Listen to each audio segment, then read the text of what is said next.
নিরঞ্জন চন্দ্র চন্দ বানরের মায়ায় বন্ধনে জড়িয়ে তিনি। তাকে দেখলেই সব বানর আনন্দে খাবার খেতে আসে। তিনিও মনের আনন্দে বানরগুলোর জন্য ছড়িয়ে ছিটিয়ে খাবার দেন। এরপর শুরু হয় খাবার নিয়ে কারাকারি।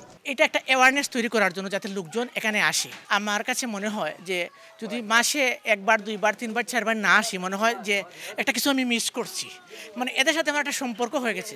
আমি যখন দেশের বাইরে যাই তখনও ওইদিকে এয়ারপোর্ট গেলে এদেরকে একটু খাওয়াই যাই, আবার আসার সময়ও বাসায় ফিরেই এখানে আসি। সিলেট নগরীর গোয়াইটুলা এলাকার হযরত চাশনি পীরের মাজারের ট্রিলার দৃশ্য এটি। এখানে 400 থেকে 500 বানরের বসবাস। অনেকে এটাকে বানরের টিলাও বলে। প্রতিদিনই দর্শনার্থী পর্যটকদের ভিড় থাকে মাজারে। ভক্তরা আসেন মাজার দর্শনে, বানর দেখতেও আসেন অনেক পর্যটক। কলা, বিস্কুট, বনসহ প্রাণীটির জন্য বিভিন্ন খাবার নিয়ে আসেন তারা। তারপর নিজ হাতেই বানরকে পরিবেশন করা হয় সেই খাবার। অনেক ভালো লাগতেছে, নিজের হাতে খাওয়াইতে পারছি, অনেক ভালো লাগতেছে আর কি। ভয় পাইছিলাম, পরে নিজে হাতে দিতে গেছি, ভালো লাগছে।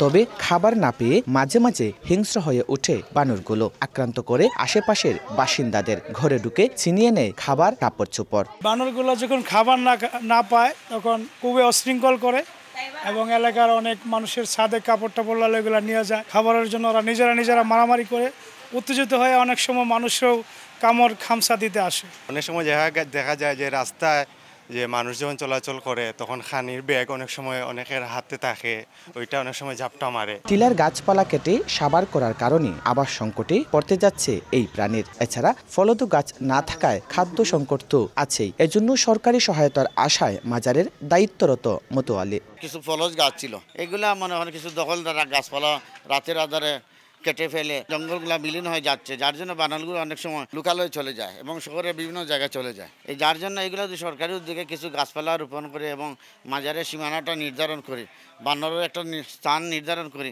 খাবার দাবার ব্যবস্থা করা হইতো, যে লোকজন আসা যাওয়া করে এবং সব পরিবেশ সব সুন্দর হইতো। তবে বানরগুলোকে সঠিক ব্যবস্থাপনায় নিয়ে আসার আশ্বাস বন কর্মকর্তার।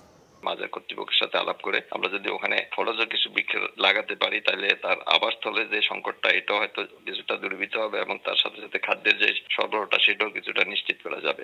1 একর 78 শতক জুড়ে বিস্তৃত এই টিলা। চাশনি পীরের মাজারের অবস্থান সিলেট সিটি কর্পোরেশনের 5 নম্বর ওয়ার্ডের কলবাখানী এলাকায়। চাশনি পীরের মাজারে 400 থেকে 500 বানর থাকে। অনেক সময় খাবার না পেয়ে প্রবেশ করে লোকালয়ে, বাসাবাড়ি তছনছ করে। তবে এগুলো সঠিকভাবে সংরক্ষণের দাবি নগরবাসীর। জয়ন্ত কুমার দাস, সময় সংবাদ, সিলেট।